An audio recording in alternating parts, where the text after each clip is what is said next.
दिव्या त्यागी और आप देख रहे हैं लाइव टीवी एक्सप्रेस। प्रस्तुत है आज की खास खबरें।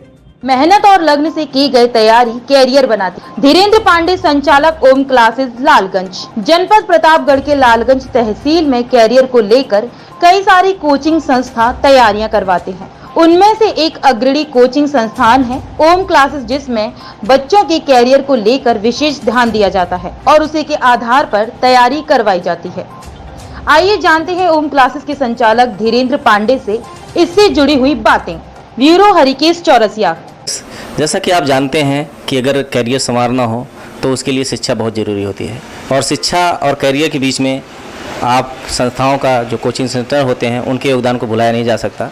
और उनके माध्यम से जो करियर संवरता है उसमें कितना प्रागणता आती है, कितने बेहतर तरीके से बच्चे अपने करियर को बना पाते हैं, इसमें बहुत बड़ा योगदान कोचिंग सेंटरों का होता है।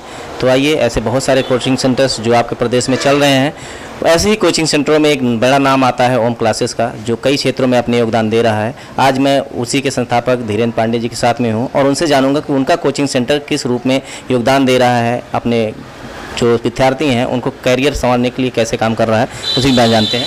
तो सर, बहुत बहुत स्वागत है आपका लाइव टीवी में। मैं Dhirendra Kumar Pandey, director of home classes. सर्वप्रथम मैं सभी देशवासियों को रक्षाबंधन की हार्दिक शुभकामनाएं देता हूं, जो कि ये भाई और बहनों का अटूट एवं संगम पवित्र रिश्ता त्यौहार है। भाई बहन एक दूसरे को राखी बांधकर एक दूसरे से हमेशा जो है मदद, परोपकार और सौभाग्यता का आश्रय रखते हैं। इसके बाद 15 हमारा सबसे जो महापर्व के रूप में मनाया जाने वाला त्यौहार है, जैसे कि 15 अगस्त, 26 जनवरी, 2 अक्टूबर।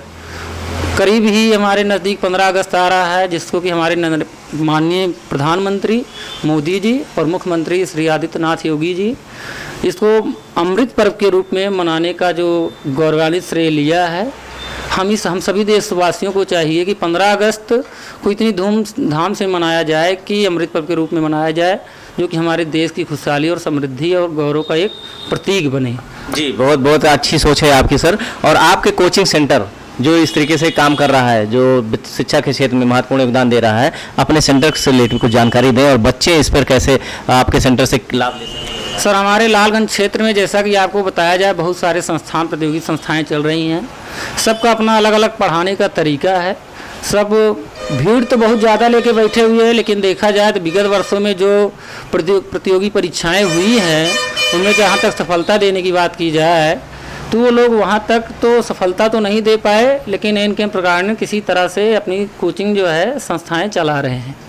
जहाँ तक बात आती है ओम क्लासेस संस्था, 2018 से 21 तक में लगभग 2018 की वैकेंसी और 19 में हमारे यहाँ से लगभग 200 से लेकर 250 जो है अध्यापक चयनित हुए हैं। हम लोगों के पढ़ाने का, हमारी टीम का जो भी कुशल मार्गदर्शन रहा है, बहुत सराहनीय रहा है। बड़ी तत्परता और मेहनत के साथ पढ़ाते हैं।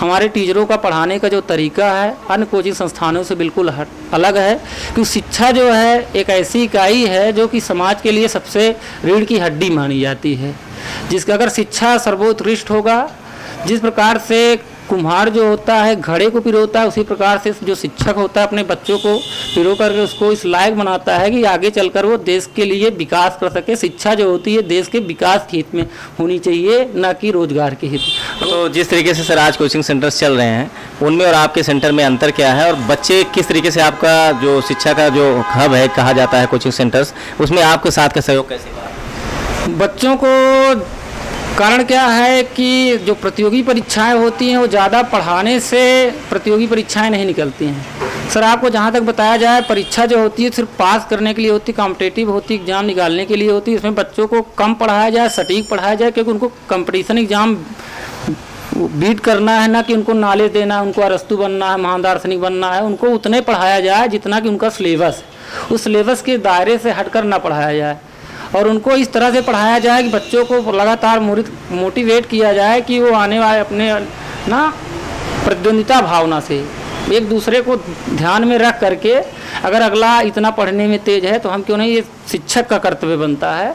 और शिक्षक को पढ़ाने के साथ साथ बच्चों को लगातार उसके प्रति मोटिवेट करना चाहिए। पहले तो बच्चों को एम पता कर लेना चाहिए, बच्चे का एम क्या है, जो उसका एम है उसी के अकॉर्डिंग उसको पढ़ाया जाए। बच्चों का एम कुछ दूसरा होता है और अन्य संस्थानें जो होती हैं वो उनको जो है उनके मार्ग से हटाकर उनको ना अपने नहीं कमाई के लिए, पैसे के स्रोत के लिए उनको दूसरी तरफ फोड़ कर देते हैं। ऐसे बच्चों का विकास नहीं हो पाता, ना देश का विकास हो पाता, और बच्चे अंतर्गत अपने लक्ष्य से काफ़ी दूर हो जाते हैं। बहुत अच्छी बात कही आपने सर। और मैं आपसे एक बात ये और जानना चाहूँगा कि जो आगामी तैयारी के लिए बच्चे तैयारी कर रहे हैं, चाहे वो क्लासेस से निकलने के बाद हो, चाहे अभी उन्होंने शिक्षा पूरा किया हो, इंटर कॉलेज या हाई स्कूल, वो ऐसे बच्चों के लिए आपका क्या कहना होगा? ऐसे बच्चे की तैयारी के लिए सबसे प्रथम क्या देखें और कैसे संस्थानों में एंट्री लें?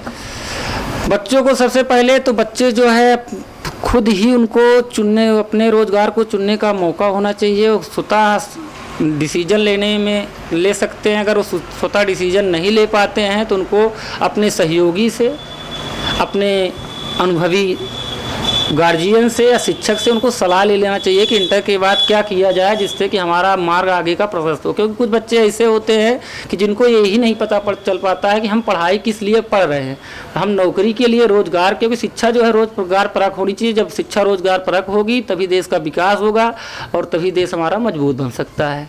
तो इसकी जानकारी है तो बच्चा स्वयं निर्णय लेने में सक्षम हो। अगर बच्चा स्वयं निर्णय में सक्षम नहीं है तो बच्चे को सबसे पहले या तो अपने गार्जियन से, अभिभावक से, या अपने शिक्षक बंधु से या किसी सीनियर पर्सन से सलाह ले लेनी चाहिए, तब उसको आगे चल के तैयारी करनी चाहिए।